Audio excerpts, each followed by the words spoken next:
Evening, and welcome to the Institute of Politics Journalism Week event, Pizza with Podcasters, Know Your Enemy in Conversation with Crooked Media's Reid Cherlin. My name is Ava Partridge, and I'm a third-year student in the college from Washington, D.C., studying political science and religious studies. At the IOP, I'm a Communications House intern, and I'm the editor-in-chief of The Gate, our undergraduate political review. As a student journalist and avid podcast consumer, I'm excited that we're hosting this event to explore the role of podcasting in political journalism and the media environment of today. I also have an academic interest in understanding conservative movements, so I'm excited to hear from our guests about their lens on today's conservatism. Tonight, we are joined by the hosts of the Know Your Enemy podcast, Matthew Sitman and Sam Adler-Bell. Matthew Sitman, a self-described recovered conservative, has been the co-host of the Know Your Enemy podcast since he and Adler-Bell started recording in 2019. He has also been an associate editor at Commonweal, a journal of opinion on politics, religion, and culture, and he currently sits on the editorial board for Dissent magazine. Sam Adler-Bell, also a founder and co-host of Know Your Enemy, has made his career in both journalism and policy, writing and researching on economic justice and surveillance before starting Know Your Enemy. He also developed and led viral campaigns with demand progress on issues relating to tech, civil liberties, and campaign finance reform. Moderating our discussion today is Reid Cherlin, executive editor for news and politics at Crooked Media, home to the Pod Save franchise.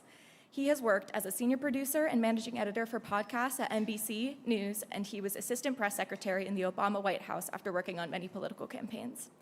Some quick housekeeping before we begin. Please silence your cell phones, and when it is time for Q&A, a microphone will be placed in the audience. Please line up and remember that priority for the first questions will go to students. This event is part of the IOP's annual David S. Broder Journalism Week, which honors the legacy of a titan of journalism and a University of Chicago alum.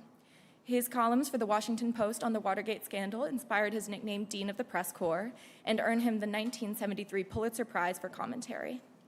Please check out our final Journalism Week event, the Frenzied First 100 Days, covering Trump in unprecedented waters, this Friday at 12:30 at International House, which will feature a panel of esteemed White House reporters. We are also thrilled to announce that on May 12th, the IOP will host Twitch streamer Hassan Piker in conversation with Ested Herndon from 5:30 to 6:45 p.m. at the David Rubenstein Forum. You can register for both events on the IOP website. Now, please join me in welcoming Matthew Sitman, Sam Adler-Bell, and Reid Cherlin.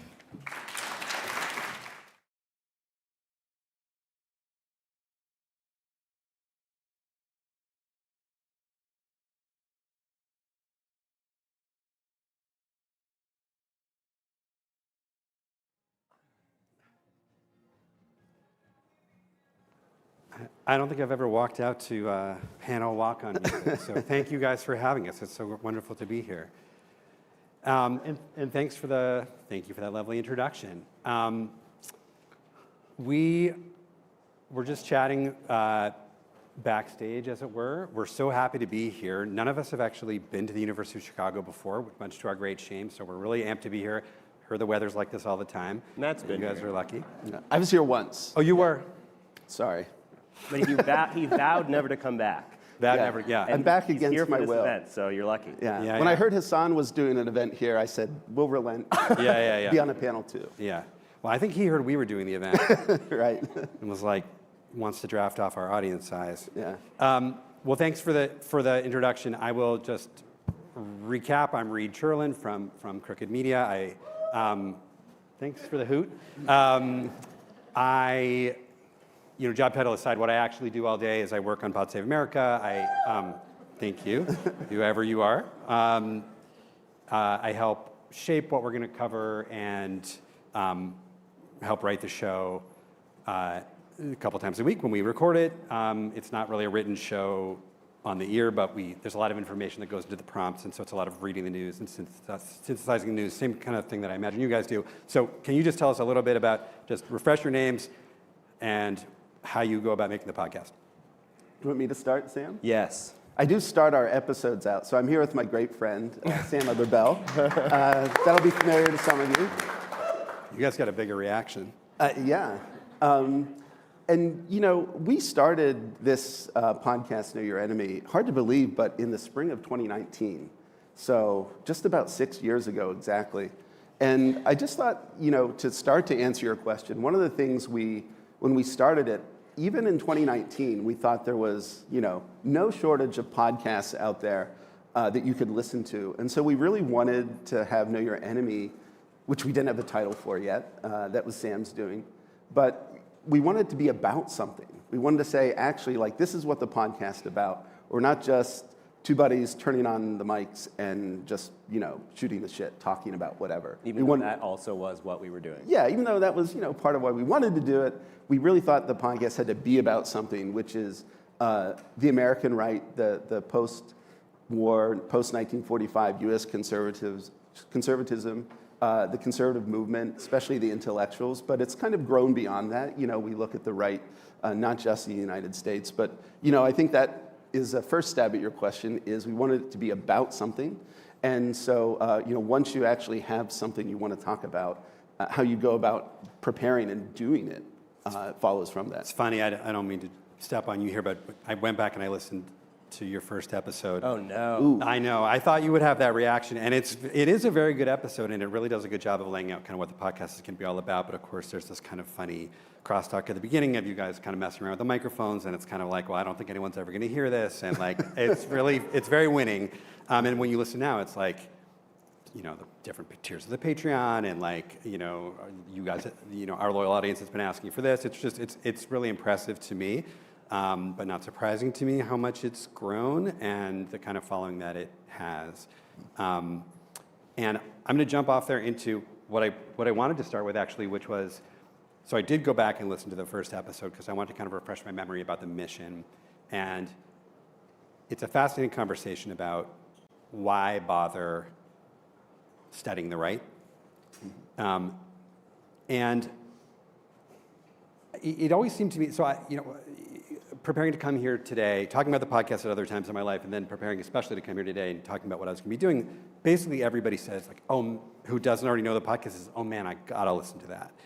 And I do think there's this sort of condition of being a liberal that means you are inquisitive and you want to know, you want to understand what's happening, and you can sense that visceral appeal when people react to or talk or hear about your show. Do you think the right feels the same way about us?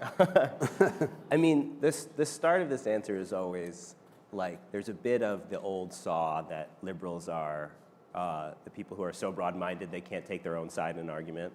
And there's a bit of that, but the flip side of that would be to say, in a more flattering way for liberals, is that we're the kind of political subject who's fearful that we're wrong.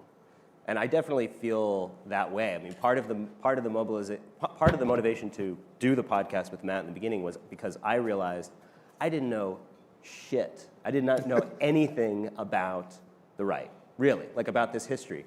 I didn't read these books in school. I grew up in a left liberal environment. It was totally foreign and alien to me. Matt knew an enormous amount about it. He had been one. He had been a conservative intellectual. He could have got a job here. That's why he came to campus. It was an interview. Yeah.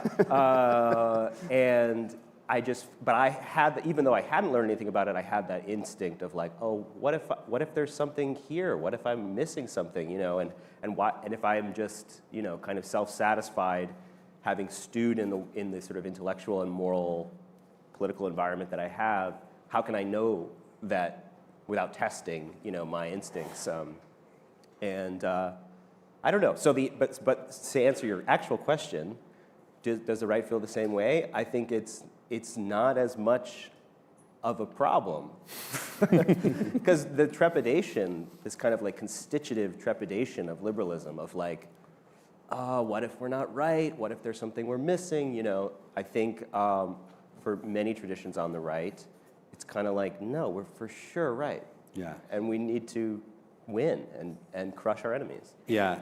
For a long time, I'll be open. I'm 43 years old. That's very youthful in the broader world. I just want you to know that. 43 is young. But it is old enough to have gone through a whole period in American political discourse where Fox News arrived and began to dominate, and there was this question asked forever. Now the question is, who's going to be the Joe Rogan of the left? But the question for most of my sort of like early career in politics was, what will be the liberal Fox News? And a radio organization called Air America, where Rachel Maddow got her start, was briefly the answer, and it very tellingly went out of business. And for a while, it seemed like there isn't going to be a liberal Fox News because liberals want their assumptions challenged. And liberals would rather be listening to NPR, where you're getting kind of like you're getting the straight shit, even if you don't like it, and that's what makes us feel good. A little self-flattering, though. Yeah. Well, it's absolutely. Yeah. But that's our self-image. That's our self-image, I think. And I don't want to speak. We may not be in exactly the same place sort of on the political spectrum, but I do think kind of part of the sort of identity of being the long-suffering kind of progressive liberal person is just like, well, it's a big world. I might be wrong. I don't know. I really want and I want to get back to some of the media stuff a bit more later, but just to start there and then come back to it. Do you think that's changed at all in terms of people on the left seeking more affirmation and less challenge for their ideas?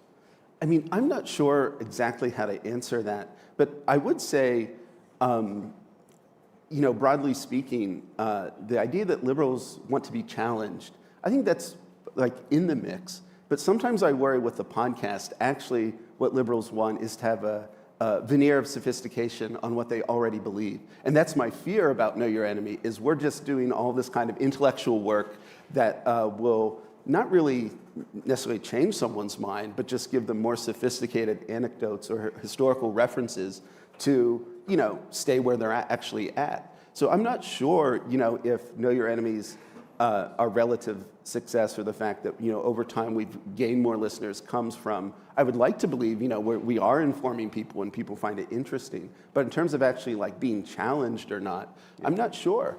Yeah, I don't know either. I mean, something that is always interesting to us and that people often ask us about, we do have some conservative listeners. We also have people who, and maybe some of them are here, I hope they are. We do have liberal listeners or leftist listeners who maybe don't even identify as liberal, who will write into us and say, I actually started I started feeling conservative about certain things from like kind of understanding the texture of this kind of habit of thought. And there was some writer that we talked about that they went and read, and they were like, actually, this is quite interesting. It's not Ben Shapiro, but there's a lot more in the tradition other than that. Yeah. I mean, one thing we talk about on the show a lot is kind of, there's a conservative disposition, which also has like a moral valence and a political valence, which we all feel in certain contexts. The feeling of like worrying about things slipping away, like grasping for something that is precious, and it's feeling like it's being taken away from under your feet. And that's not that disposition, or that kind of preference for the near at hand, the local. Those dispositions don't always produce like, a Republican, because you can think of all kinds of moments in the history of the left where what they're fighting for is to preserve some kind of comfort or status, or the labor movement trying to prevent automation, or trying to prevent a factory from closing, or diversification of the workforce. Or a great graduate of this institution, one Bernard Sanders, was radicalized when his beloved Brooklyn Dodgers were uprooted and moved to Los Angeles, right? So that's a conservative reaction. It's something you love that you're feeling slipping away. Anything can be the trigger. I did date a Republican once, and it was really interesting. It was about the closest I've come to listening to your podcast. Or I should put it this way: listening to your podcast really brings me back. I wouldn't say it was a lot of intellectual debate, and it was a long time ago. But basically, this was a person who, her parents had come from the proverbial nothing. Her father had bought a shop. I'm not going to give any identifying information here. And was able to, or he worked at a shop, he was able to buy it, he was able to open more shops. He became a magnate in his state of selling this particular ware and got pretty rich. And it was the classic nobody helped me ethos. And sort of layered into that is this, I understand why you want to help people. I understand why the left wants to give things away to people, wants to redistribute. It's just that we've tried it and it doesn't work. And also nobody did it for me and it worked. And when we do it, it doesn't work. And that there's this kind of like corollary where, and we're talking about the sort of the kind of moral valence here, where we can kind of feel sometimes he's kind of wanting to preserve certain things. And we can say like, hey, listen, in my truest heart, I understand the desire to like sort of preserve what we have, or to not waste a lot of government money, or to, anyone who's interacted with the federal bureaucracy, it doesn't turn you into Elon Musk, but you can say like, this is maybe not serving people that efficiently or whatever. But again, you arrive at the same conclusion, which is we've tried your way and it just doesn't work that well. And I feel like for a long time when I was getting started in politics, that was sort of the understanding, was like, at least you knew where the other side was coming from and you were just pretty adamant that it wasn't gonna work. And now I feel like we've arrived at this spot where it's like totally, you can't even see across the pane of glass. Do you think that is catastrophizing, or do you feel that way? I don't think that's catastrophizing in the sense that, you can kind of look at the way their kind of political identities and other aspects of their identities, over the past few decades. It used to be you might be like religious and in a union, but also, have other identifying aspects of your identity that, maybe you're more conservative politically, maybe you're, this or that. And it's like there was a jumble and people could be cross-pressured and a little less predictable politically. And I think that's why sometimes you'd see, Ronald Reagan winning 49 states in 1984, right? That kind of swing, we just don't, it's almost unimaginable now. And I do think there's a way in which I have some criticisms of the literature of polarization, but there is a way in which people's political identities are becoming more like everything kind of lines up. You go to this kind of church, you have these kinds of social groups you're a part of, this is your political identity, and it all kind of fits. And so I do think kind of people's political identities in that sense are becoming more they're experiencing less day to day in their lives kind of differences among people, or feeling cross-pressured in different ways. That's part of it. And we just, that is having consequences for how we sort of perceive the political other and how we talk and relate to each other. You hear people say it feels like a team sport, where politics has become a team sport, where perhaps because people are not feeling impacts, or it takes a long time to feel the impacts of the policy, short of, say, launching a trade war for no reason that empties the shelves of Target. It's like, because I'm not seeing the outputs from the inputs, I just kind of like the Republicans, and those are kind of my guys, and I kind of root for them to own the libs and whatever, and vice versa. And I just wonder, so just to bring in your background into this, not to make you, a zoo animal here, but because you grew up in central Pennsylvania, I don't know about central, but in rural Pennsylvania. Yeah, central Pennsylvania, Blair County, where Donald Trump won in 2020, I think 71 or 72% of the vote in my county, and both of my parents, voted for Trump. So I kind of talking across difference, it's not totally hypothetical to me. Right. Do you feel like the journey that you went on, which you've described in this seminal essay in Dissent that everybody should check out, do I have that right? Yes. Right? Leaving Conservatism Behind, is that what it's called? Yes. Dissent, summer 2016. Do you feel like you have other friends from growing up who went on that same journey, but when you look around the landscape of the people you knew as a younger person, people are still dug in ideologically? There's a number of Know Your Enemy listeners who I think my biographical trajectory is similar to theirs, and that's a major part of our audience, actually, people who are kind of figuring out how to navigate some of this, or asking themselves new questions, maybe if they hadn't asked before. But I see kind of the differences even in my own family. I remember there was a conversation I had with my father in the weeks before the 2020 election. And, I love my dad. We get along still very well. This was extremely unusual and atypical. We were arguing about something. I think he said Biden was going to defund the police. I said, Dad, there's no way in hell Biden's going to defund the police. And I heard, click. He hung up on me. And he called me back, minutes later, apologizing profusely. But it was this moment where I was like, I've never had that happen before. It was extremely out of character. And I think it was this little indication of like, yeah, some of the kind of dynamics we're describing here in terms of, people being set in their ways and kind of having, we talk about bubbles and kind of, ideological bubbles, but that's part of it, but just the kind of separation in the sense that I don't really have anything in common, some kind of common ground here from which we could build out a more constructive conversation. Yeah. I think that's a real part of what's happening now.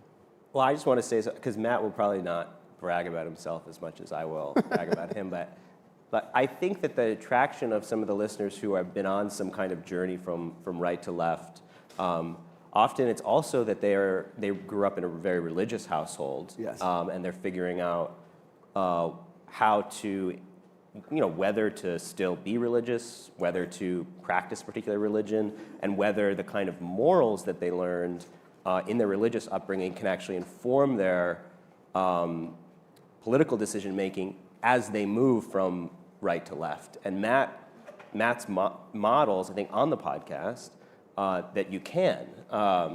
You converted from your religion and your politics, but you stayed a Christian. And I think that's something that can be really mooring and helpful for listeners who are on a similar journey. Is that Matt you are cross-pressured, at least in the sense that the prototypical liberal doesn't believe in God and doesn't take any kind of moral instruction from a religious tradition, much less the Catholic Church. But I think that's also in the mix there. And I think one of the things that we try to do, and at our best, I think we're able to. We're not trying to exactly have a debate.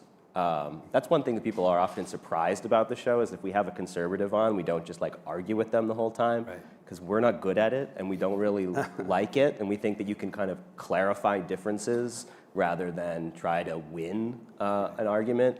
But I think when we're doing other kinds of episodes, we are trying to kind of find language that is legible across different kinds of political ideologies, or certainly across partisan locked-in partisan divides. Avoid these kinds of stock terms that kind of just shut down people's thinking rather than elevate it. So, not to let Matt have all the kind of the bio spotlight here. Just quickly, I remember from listening to your intro episode, you're a kid of kind of traditional sort of Jewish Marxist labor politics. I might have overstated that. I feel like I'm into it. I feel like there was one of our profiles described me as a red diaper baby, and my dad was like, "I'm not a communist." All right, let's take those labels out. But basically, this is a background that's very intelligible to me. It's just sort of academic. My dad's a labor lawyer. My mom is a legal aid lawyer. He's a union side labor lawyer, so I did grow up around the labor movement. And this is in the New York area somewhere? Yeah, Connecticut. Connecticut, okay. And so you mentioned before, you kind of went through life not having read these texts, which of course I haven't read either. And you also, I'm really interested in this point you made about kind of feeling this, sometimes finding yourself in these positions of sympathy with the enemy, the titular enemy of the podcast, which I know is tongue-in-cheek. What's been the experience in doing the podcast that made you feel most challenged in your orthodoxy? The true answer is the religious stuff, because I grew up in a faith tradition, sort of, but bagels and lox Jews. We go to High Holy Days. And a Seder. Yeah. Hanukkah party. Yeah. That's it. Yeah. That's all you need. Yeah. Mumble the prayers. Yeah. But some of the books, certainly this, but also just knowing that, and that there's this, kind of tradition of moral theology, and that there's, people. I had a conversation just the other day with a friend who was describing a coworker of him he just found out was very religious, and it was like kind of like shaking him up. He was like, this person's so smart. Like I thought we were always kind of like seeing eye to eye and same rational basis or whatever. And I was kind of surprised because I was like, well, what are you talking about? Like, but the fact is that the person I talked to most of all and most thoroughly about political questions and moral questions is somebody who does believe, and that... Is that me? Yeah, you. And that has, that has shaken me up probably the most. The conservative canon, I think probably, I suspected that there were going to be like books I liked, and that it wasn't all going to be just torture to read these books. I think I have been surprised by some of them, just finding the writing to be like a total delight. And that even, and humor and irony and stuff, which I think I perhaps didn't expect. Actually, it's the left that's kind of humorless. Said the left can be quite humorless, and our books are not funny. It can be very boring. Yeah, well, that actually that rolls into my next question, which is, Trump just did this interview, one of his many 100 Days interviews with The Atlantic, where he said, "I'm having fun," and it's easy to be disturbed by that, but it's also manifestly true. And now we can look back at the election and say, like, they were having a lot of fun. I'm going to use we and they. You don't have to, just because I am a former professional Democrat, and I sort of always will be. They're out there having a blast, saying whatever they want, and we've been sort of like fettered by this idea that we shouldn't say the wrong thing and all that.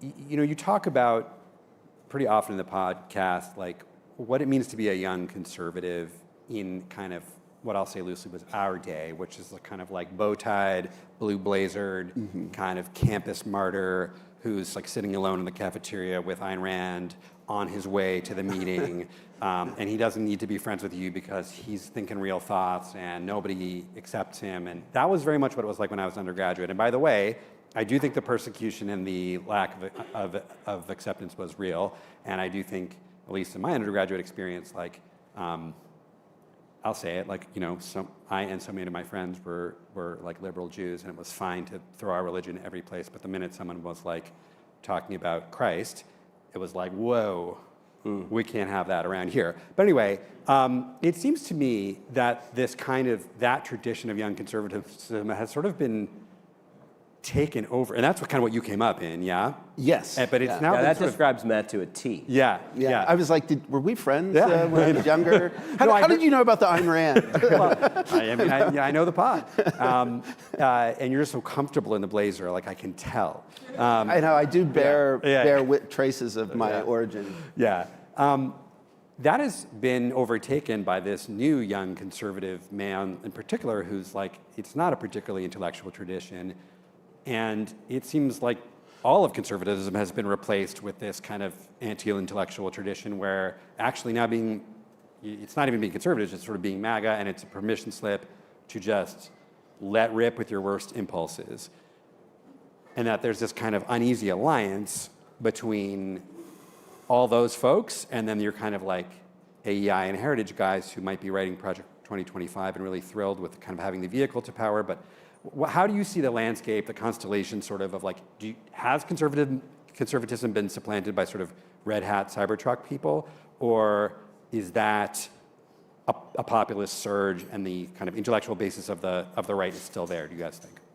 I mean, that's a really interesting question. And as you were like asking, I was sort of debating kind of that last formulation you offered, because I was thinking there was a way in which like MAGA is way more popular than like anything I was involved in as a 22-year-old young conservative, right? Like being an intern at the Heritage Foundation and reading my Russell Kirk and William F. Buckley Jr., like that was not a kind of popularity-making kind of movement or proposition, believe it or not. Yeah.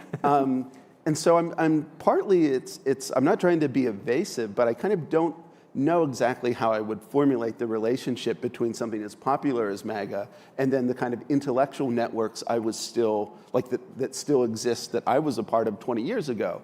And I would just say, I do think though, I mean, so I would want to distinguish them, but I do think they're, it's not like the intellectuals have just been, keeping on with their work kind of uninfluenced. Yeah. And I will say, maybe this is kind of a roundabout answer, but I have been not so much surprised, but I am old enough now, I'm the same age as you, 43, so I can remember being a 22-year-old. Yeah, I feel young and vigorous. Yeah. So. Yeah. But when I was a 22-year-old intern, I have thought back, and it's like, I really don't think most of the people I knew, the people I worked with and for, even my fellow interns, we were not talking like MAGA talks now. There has been some change.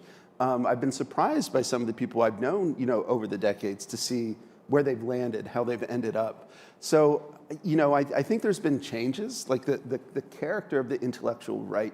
Some of it's still the same. Like you can still go on the weekend retreats that Liberty Fund or the Intercollegiate Studies Institute sponsors, right? You can still intern at Heritage or AEI.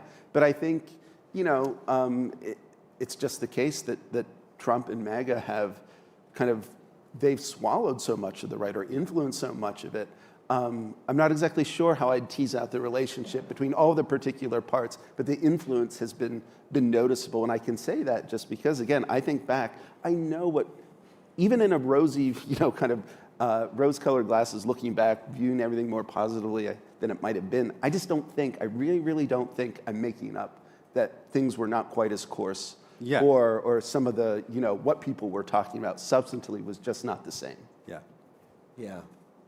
I mean, that said, there was something we've talked about on the podcast a lot, especially at the beginning of the podcast, because we started in 2019. It was a time when there was real kind of competition within the right over the sort of heights of its intellectual institutions between this ascendant populist nationalist wing, as well as, kind of more like theocratic, like right of the Christian right, Catholic, integralists kind of people. There was a ferment on the right where there were these people who had felt left out of the intellectual tradition, the post-45 conservative movement, whether because they were paleoconservatives, they were a little more nativist, and they were anti-trade, or if they were sort of these people who felt like the Christian right never got their end of the bargain.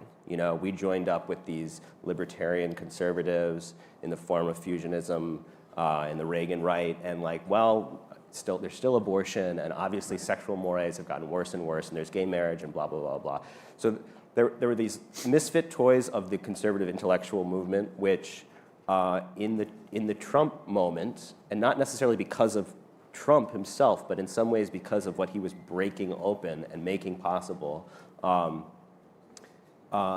they tried to become sort of the hegemonic intellectual part of the right. So there were still intellectuals. They had different ideas, and those people, a lot of them still look like tweedy, bow-tied people. They just believe these different set of ideas that were kind of, in some ways these undercurrents within the intellectual movement of the right, which felt like they hadn't got their day in the sun. Yeah, I think that's actually one of the kind of most useful things the podcast has done in a more practical sense is, just as Sam was describing, it was sort of an auspicious moment when we started the podcast in 2019, because some of the very almost theocratic Catholic conservatives Sam was describing, the integralists, this was when they were really bubbling up. And you had kind of, something like American Affairs, Julius Krein's magazine, founded when, not long after Trump won in 2016. You have something like Soa Bamari and Matt Schmidt's Compact, right? It's kind of, you can kind of see it building over the years, and you can trace even some of the conferences where people who, 15 years ago would have been dyed-in-the-wool so-called fusionist conservatives, who, free markets, social conservatism, and kind of a Reagan-esque foreign policy was the three legs of the stool or whatever, right? Right. Like those people, you could see them now showing up to national conservatism conferences, the editor of National Review, Rich Lowry, the editor of First Things, Rusty Reno, like these people who were, loyal foot soldiers in the old conservative movement, you could see in real time, the kind of ship of state of conservatism, slowly turning and charting a different course.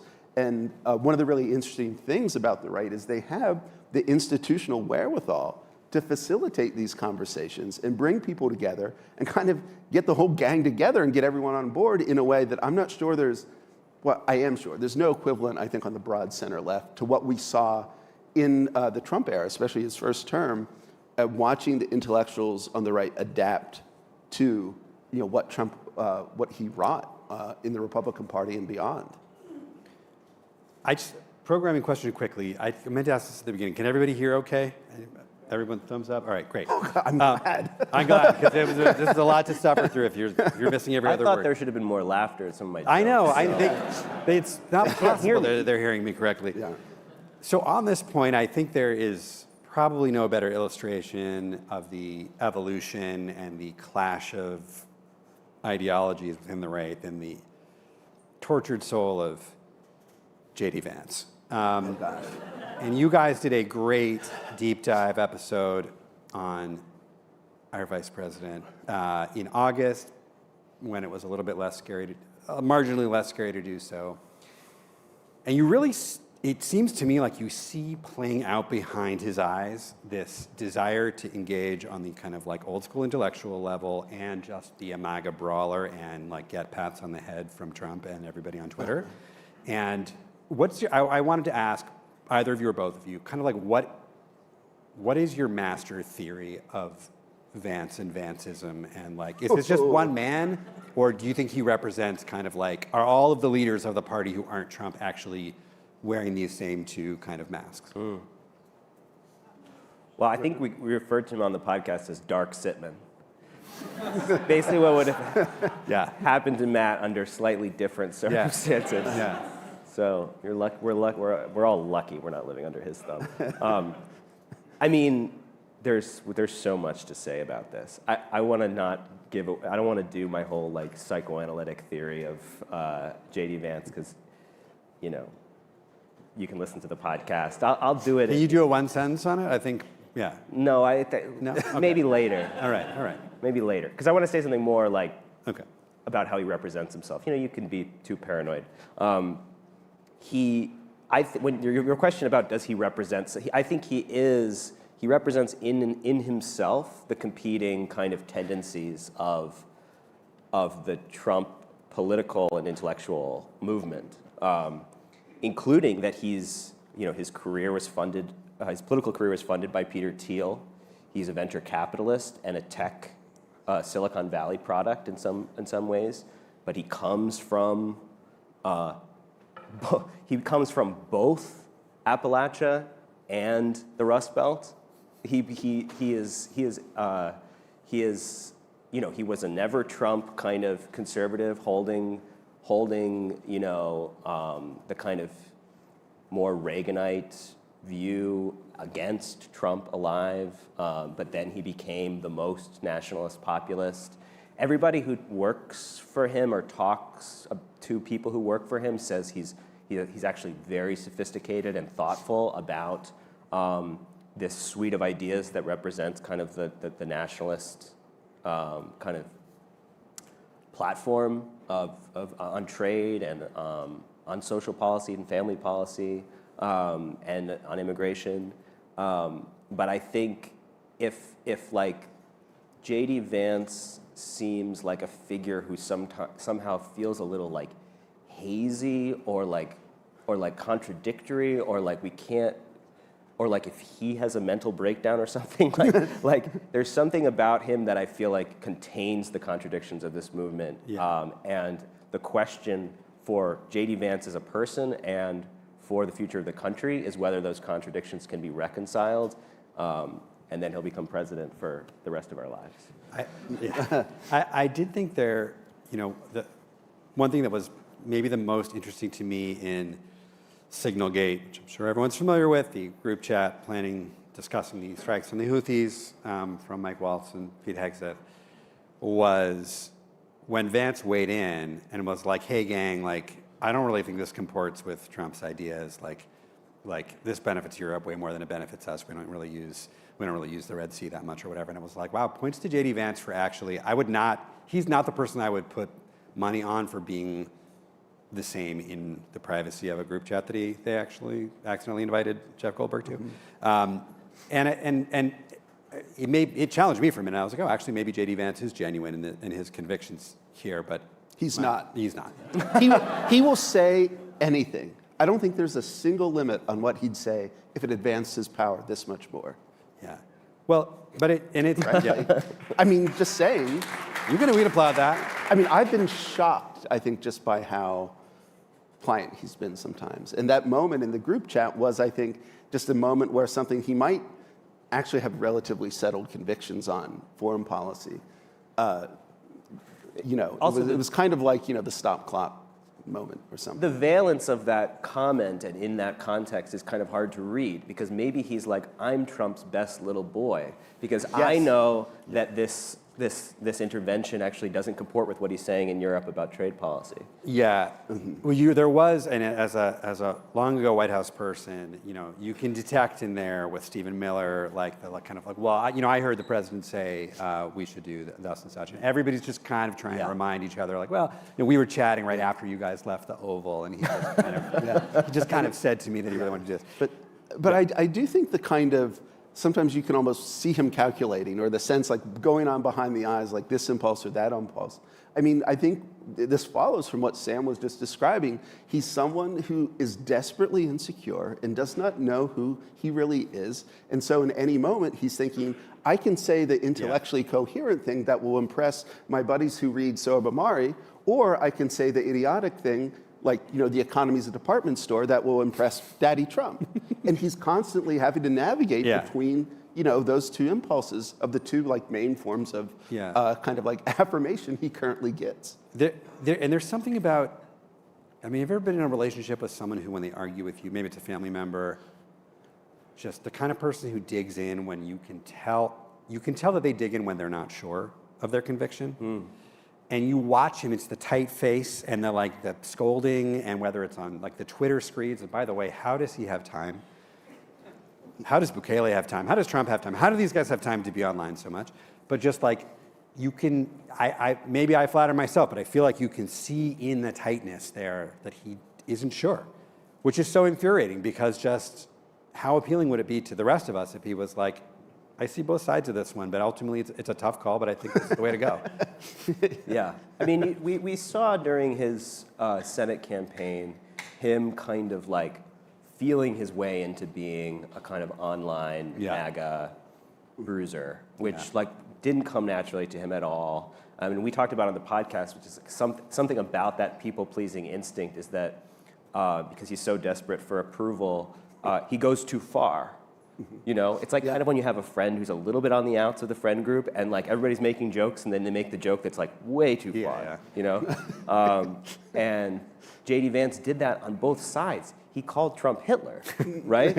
And even amongst liberals, you're kind of like, okay, right. I mean, he's bad, but and then when he turned to the right, he said Biden is deliberately bringing fentanyl into the country in order to kill Trump voters. Yeah, that's the thing I'll never be able to forgive. That and the Haitians are stealing the pets and eating them. I mean, it's someone who will say that will say anything. Yeah. You just stopped me in my tracks. Just remembering the Springfield discourse, I actually just, my mind derailed for a moment. Yeah. But speaking of election tide, let's move to the sort of the media piece of this. We have survived, we think, this election, and one of the pieces of wisdom we took from it landed us on this panel where we get to talk about podcasting. We all think or agree that this was the podcast election. Do you guys buy that? Why do you think people want to say that? What do you see about the medium? I'm not asking you to be media critic unless you want to. I welcome it if you do. Of podcasts having all the power right now, and why do you think that illusion might persist, or why do you think it might be true? First, I can go podcast election. Well, I mean, I can elaborate. If you, no, you I know, type of I thing, know yeah. what you mean. Yeah. We all know what we're talking about. Joe Rogan and the bro podcasters Yeah. and Trump going on these shows, and Andrew Morantz did that good piece in the New Yorker about this phenomenon. Yeah, I mean, there's an extent to which, like, the kind of the key thing. It used to be that we would say, like, oh, would you want to have a beer with that politician? And now we say, would you want to sit and talk to them for 2.5 hours about absolutely nothing? Yeah. Or listen to them talk for 2.5 hours about absolutely nothing. I mean, I think that there is, when we were talking about that MAGA culture thing, especially for young people, young conservatives, I think the podcast is like very essential kind of place where that like that popular culture, MAGA popular culture, is being worked out. The reason that Matt and I can be of no help with this is that like we're not a great hang. like the podcast doesn't feel like hanging out with your boys and smoking weed and drinking. I think it does. Well, just a different kind of hang. Yeah. It's a U Chicago I should say we're hang. probably a good hang for you, you nerds. Yeah. But I mean that like the idea of like we need a Joe Rogan of the left. I think Hassan, who's coming here, I think he's great. He is that. Yeah. Like I don't know, he seems great. I can't watch that. He seems like really smart and nice, and I can't believe he just like looks at the computer and like for like So hours long. and hours. So long. How do you do it? Yeah, and like he's doing so much. We just like the thing is, it's like we just desperately want to keep being able to have the sorts of conversations that we have. And the instrumentality of those conversations is something that we're always very antsy about. Yeah. We're not going to be helpful to the Democratic Party. I'm so sorry. I wish we could be more helpful. I wish the Democratic Party the best. As Trump would say, those people are mad at me, but I'll keep drinking that garbage. When it comes to the Democratic Party. I do wonder, though, just like what, we saw, this is only months ago, really shocking, but we saw Trump. I didn't know who Theo Vance was. I'm going to confess that. And then I saw Trump going on Theo Vance, and people, particularly the younger people I work with who are more online than me, were like, uh-oh. And then someone was like, yeah, it's like a 3-hour podcast. And I saw that excerpt where Vaughn's talking about coke and streetlight and everything. Trump's like, that really got you going. And he's like, what is cocaine like? And you're an like, upper? Yeah, right, exactly. As if he'd never been to Studio 54. Exactly. But I do believe Trump, he's never not been. Theo Vance should have been like, Yeah. it's like a diet pill. But it really worked for him. Were you guys surprised by like, we watch these long, rambling Trump interviews. Maybe you don't. I have to for work.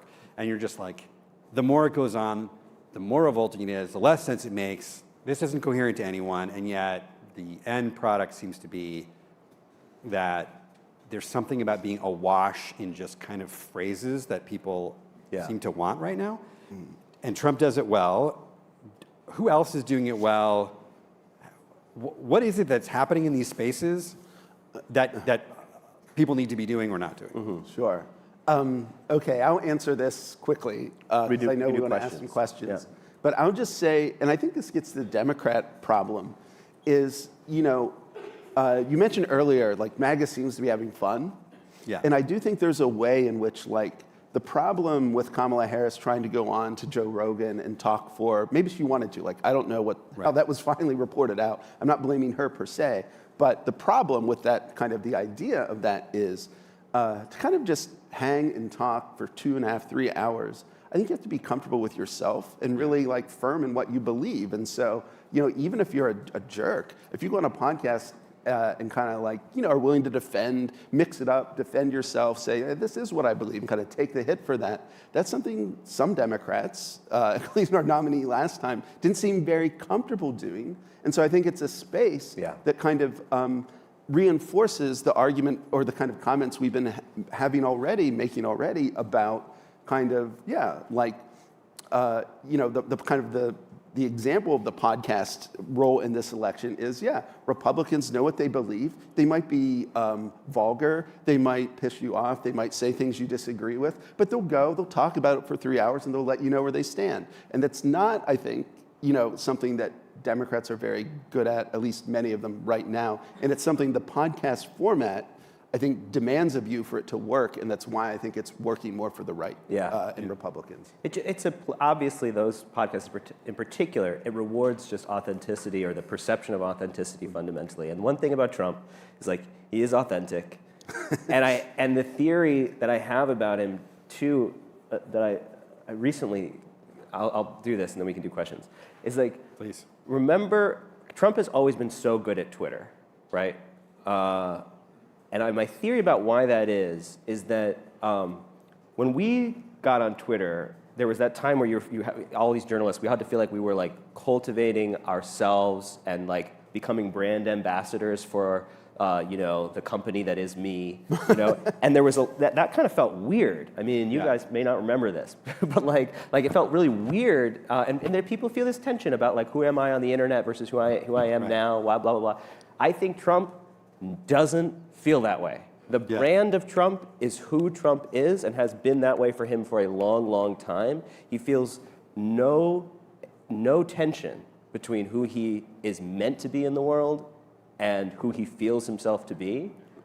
And that is, I think, totally insane, like a desiccated way to live and be in the world. But that is Trump's special sauce in his way of being in social media, and podcasting also is rewarded by that. And we are going to get to questions in 1 second here, but listening to you guys talk about this so thoughtfully, it's how did he pull off? First of all, I think he is amazing in social media. Yeah. When he signs his tweets in all caps, "Thank you for your attention to this matter," it's so good. And you're like, who came up with that? That's awesome.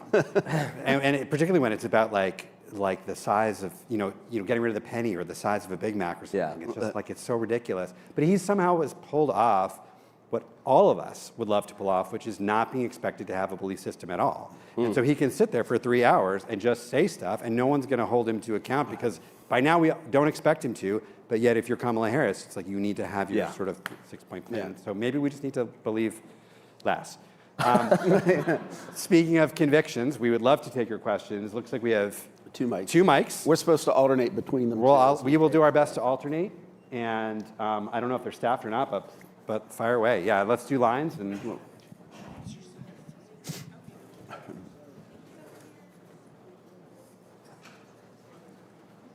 I'll kick things off. yeah, please. Go for it.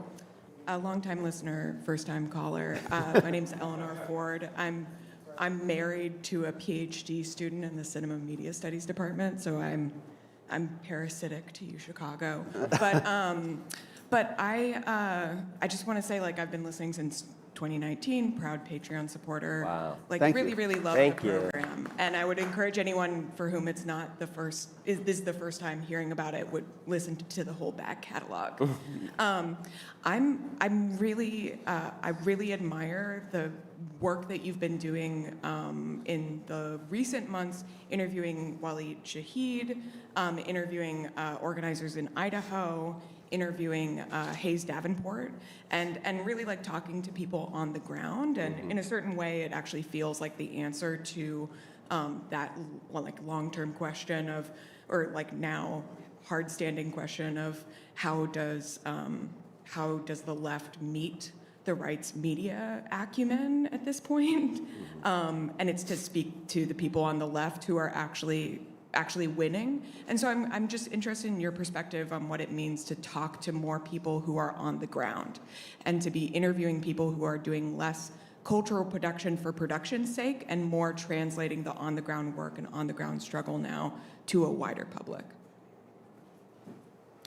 I love those episodes. I mean, I think after the election, we had a couple conversations about what we were going to do and how we were going to respond. And one thing was we need to figure out how to do our same kind of, bringing the history of the right into the present stuff with what was going to be a lot of news from the White House. And so we figured out some ways to do that. But the other thing we had talked about was like, well, people are really going to want to have some resources for like fighting back, you know. We've continued. We've had some of those conversations. You know, that kind of takes me back to more my pre-podcasting journalism career, because I was like, writing for The Nation and always kind of trying to find those activists and political organizers and leaders who are, you know, doing the work really, really well. When we can find people who seem to be doing it in a distinctive way that kind of cuts across some kinds of assumptions we have about how that kind of organizing should take place, then those conversations are really good. Yeah. Let's go to this mic. I'm a bad example of this because I do a lot of throat clearing before I ask questions. But let's try to keep the questions brief just so that we can get to as many people as possible, if that's okay. But go ahead. I mean, do the whole praising us thing. Yeah, that's good. Yeah. There doesn't have to be a question if it's praise. Yeah, that's fine. Incredible. Hi, guys. I'm Eli. I'm a grad student at the Public Policy School here. And I actually went to undergrad, not to preamble, at Colorado College, where I studied with one Nate Hockman, perhaps. Played some rugby with a illustrious former guest of yours, Nate Hockman. And I thought a lot about, he didn't seem like sort of what he's become back then. Obviously, you guys had a chance to talk to him for a little bit. And I wonder, I guess, what you think about or would say to younger sort of conservative-leaning minds who are looking at that either as an example or, as maybe even somebody to follow, considering his, rise and then fall. I don't know what I'd say exactly, other than, the reason when Nate first reached out to me, sorry for the inside baseball, but I knew his teacher at Colorado College, Tim Fuller, who's like the dean of Michael Oakeshott scholars in the United States and has brought auditions of, Oakeshott's work posthumously. So that was one reason I think I engaged Nate the way I did, is I kind of had this sense of where he was coming from. And, I would just say, and I think I would say this to a real conservative, not being overly even critical or pejorative. I would say something like, there's a lot of money on the right. There's a lot of programs and institutions and fellowships that are pipelines that will, kind of push you one way or the other.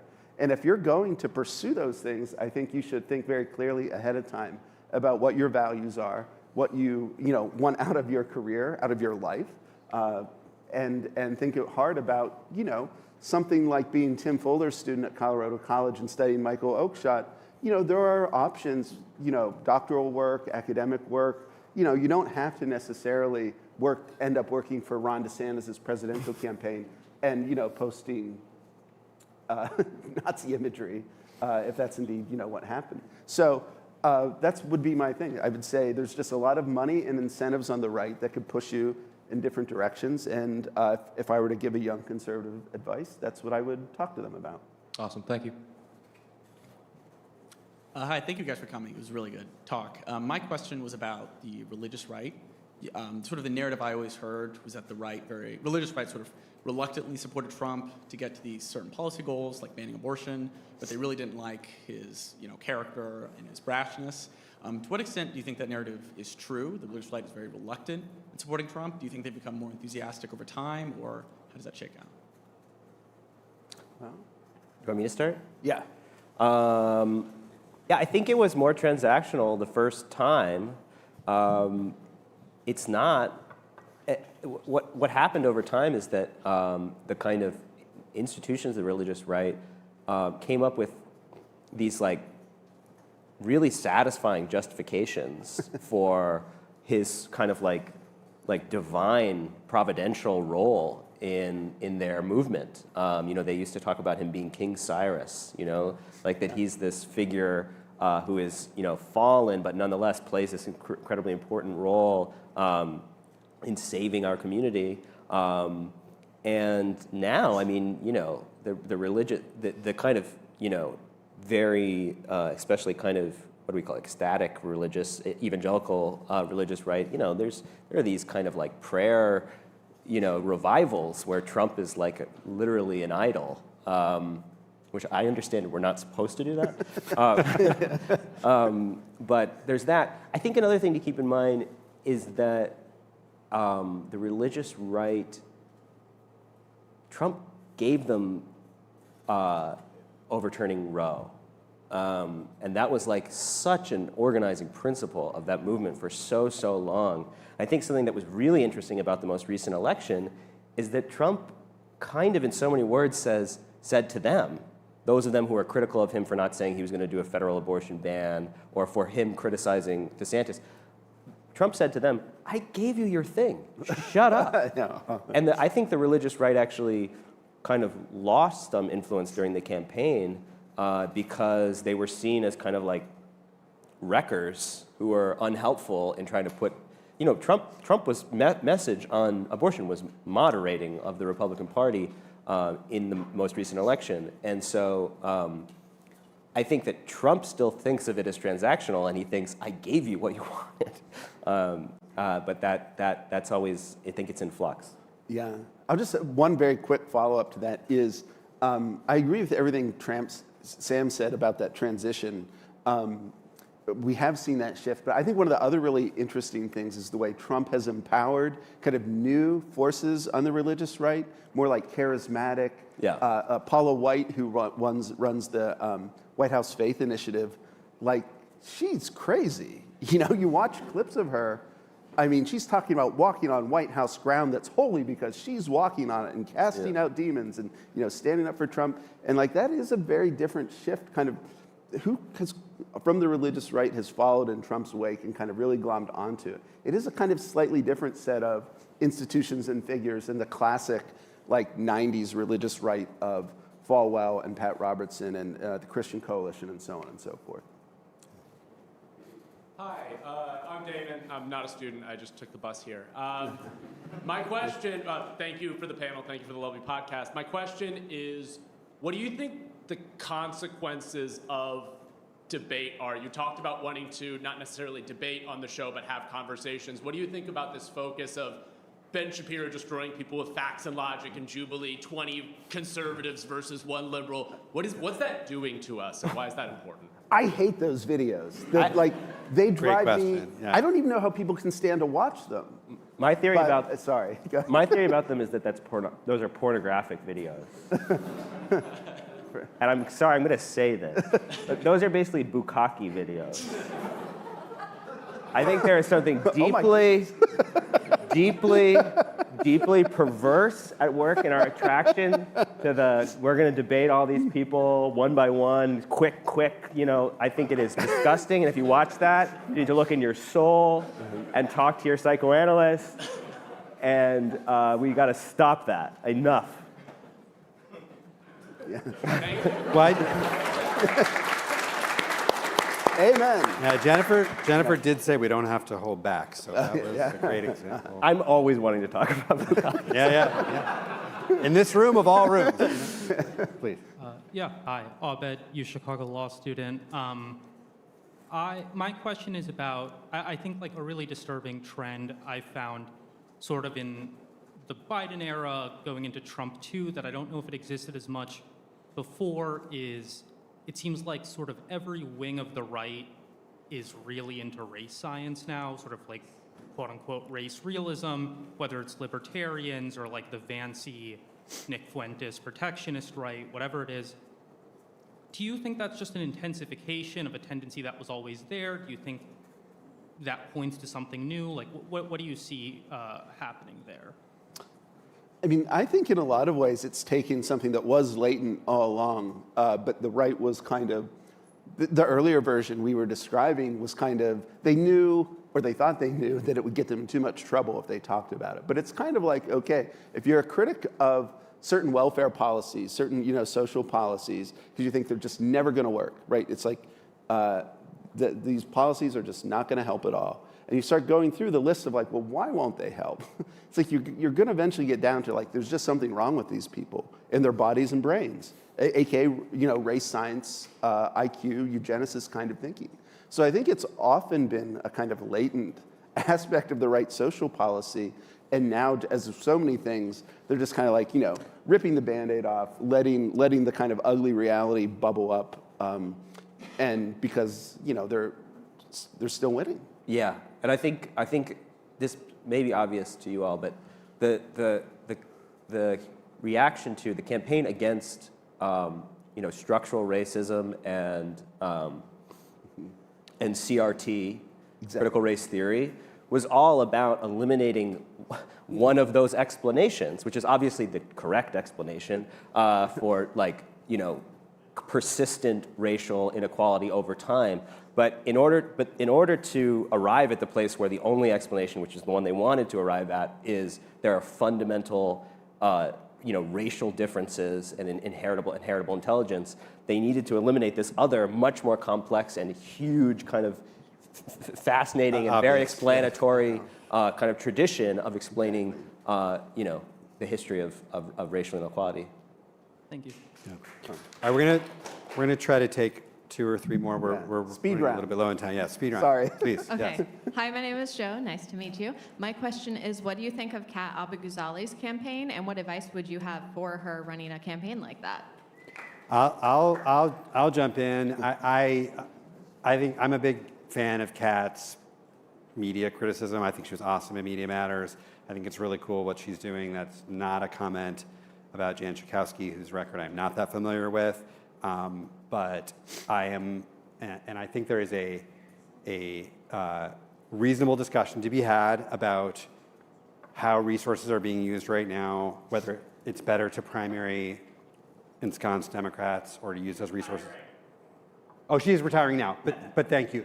Thank you for the, thanks. But as I'm sure you all have seen, like David Hogg is leading this effort to spend $20 million to primary incumbent Democrats. And I think it's probably fair to say, I mean, she's not here to defend herself, but Schakowsky just kind of saw the writing on the wall that this, it's not fun to go into a campaign where you're being called a dinosaur and all that kind of stuff. I think all those discussions are fair. I don't really know where to come down on them. I think this is one where Democrats can kind of let Jesus take the wheel to evoke the theme of this evening, to say, we don't have to control whether people are primarying each other or not. If people want to primary people, they should do it, and we'll figure it out. I think where there is genuine energy and it's being used for positivity and it's being used, I think I saw Kat said recently, after Schakowsky said she was going to retire, anyone should get in. People should get into the race. I think that is if nothing else, it's got something we are generally lacking right now, which is the ability to attract attention. And I think, I'm not trying to reduce her to that. I think she's a lot more than that. But I just think hey, she's grabbing some attention for doing something audacious, and she's talking about what she believes in, and I think that's great. Hi, my name is James. I'm a student at the Harris School of Public Policy, longtime fan of the podcast. And about the podcast, it is sometimes an interview podcast, but it's usually like a book club. You guys do a lot of reading of these authors, and I'm wondering, who do you think is the best prose stylist, best writer of the conservative authors you've read, and how does their skill at writing affect the sort of persuasiveness of their ideas? That's a tough question. I was going to be, a little bit of a jerk and say the best conservative writer I've ever read is Gary Wills, and he moved left, of course, although he still called himself a conservative. But I would say among the living, people writing right now, I think Sohrab Ahmari is a very good writer. Both, I do take him seriously intellectually, and I actually find his prose is often, quite good. And I actually kind of like Ross Douthat too. I read Ross a lot, and I know this is the most boring answer possible. Guilty pleasure. Of course, a left-wing podcaster's favorite conservative read is Ross Douthat, but I actually do read both of them, and it's in part because they're very readable. Yeah. Nice Willie Nelson shirt. Thank you. Oh yeah. Yeah, sweet. Hi, thanks for doing this talk. I'm Allison, and I'm a grad of the college. I also took the bus here. All right. Yay for public transportation. They walked, so you're among friends. Yeah. solidarity. Yeah, that's right. I was curious about returning to the question of authenticity that y'all had sort of gotten to near the end of the conversation, and in particular, coming back around to the idea of like, what does left-wing authenticity look like? This is sort of fodder for Sam, but I know that like Todd McGowan and the sort of Lacanian psychoanalytic tradition has talked about like left and right-wing forms of enjoyment, and the way that we just talked about Trump, you know, I think that there's an appeal to someone like Hassan in that like pugilistic style, but I also know that for myself, like listening to y'all, there have been these moments of, I guess, like moral clarity and things like that that feel like moments of, in your own like critiques, left-wing, authentic left-wing moments of like, wait, this is fucked up. Like, these guys want to fuck people over or whatever. So I'm curious, I guess, both in keeping of there being this new sort of wave of people who are going to be pursuing elected offices, as well as thinking in terms of the media landscape, what does authentic leftiness look like to you, and how can people embody that? I have a very short answer. I'm not going to touch the Lacan that won't part get of to this. everything. But I was thinking about, you know, in an age of diminished expectations, right? I was just, after Pope Francis died, I was rereading his document Fratelli Tutti, and so much of it is about, like, diminished dreaming, like diminished expectations. And I sometimes think the authentic sort of enjoyment people on the right get out of cruelty is like, well, if there's nothing else on offer, if we don't think our lives are actually going to get better, at least we're going to, like, you know, take some enjoyment out of the cruelty we see. But cruelty also, it takes place in the realm of fantasy. Well, I'm just saying, I think one of the tricky things, any authentic left-wing movement I would want to be a part of does not have those options available to us. And the dilemma is partly, to quote actually a great singer from Chicago, Mavis Staples, one of my heroes, you know, the only weapon with which we have to fight is love. And that is a strategic disadvantage, I would say. Yeah, I know we got to wrap up. I will just, not to just plug our show gratuitously, but we recently had Congresswoman Sarah McBride on, who is an amazing icon, in my view. And she was talking about this idea that I don't think is original to her, but that basically people see Republicans, the right enjoys the advantages of that men enjoy in society, which is not really having to be faithful, not really having to live up to their word, and that and they can kind of say, they can get a little bit drunk and kind of say shit, and that when Democrats were the moms, we're the women, and that when we complain, it's shrill, and all that, and we're expected to kind of uphold everything, and it really was like, it was a little gutting to hear. But you know, she made this point about like when can we be strong and authentic? It's when we're defending our flock. And that's the moment that we're in right now, is Democrats being like, okay, fuck the like Joe Rogan of the left question right now. Like, we're at a moment where people are getting disappeared to gulags, and we all know that we're not going to stand for this in our country. And we have authentic rage about that, and that I don't think the only form of left-wing authenticity can be rage about justice or institutions, but it is a good way to get in touch with that feeling of being happy warriors and people who aren't afraid to say what we believe, which is maybe as good a place to end it as any. I did want to ask you guys one final question. Yeah. In the spirit of sort of,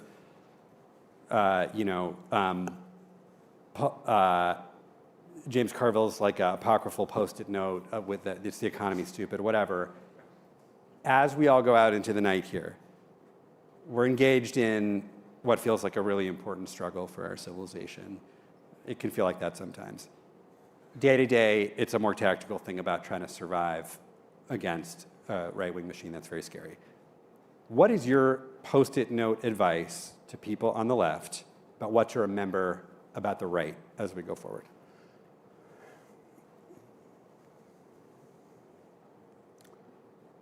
Okay, you want to? I don't know. I'm thinking. The thing. I was reminded of this because we did the Pope Francis episode recently, and sort of both felt, in different ways, he wasn't as important to me. But both felt that there was a passing out of the world, a kind of a message, a figure who represented this kind of gentleness and this kind of forwarding of the fragility of human beings. And I think we come back to this on the podcast all the time, is that just don't lose sight of the fact that, and don't rage against the fact that you are fragile and dependent on other people. That's easier said than done.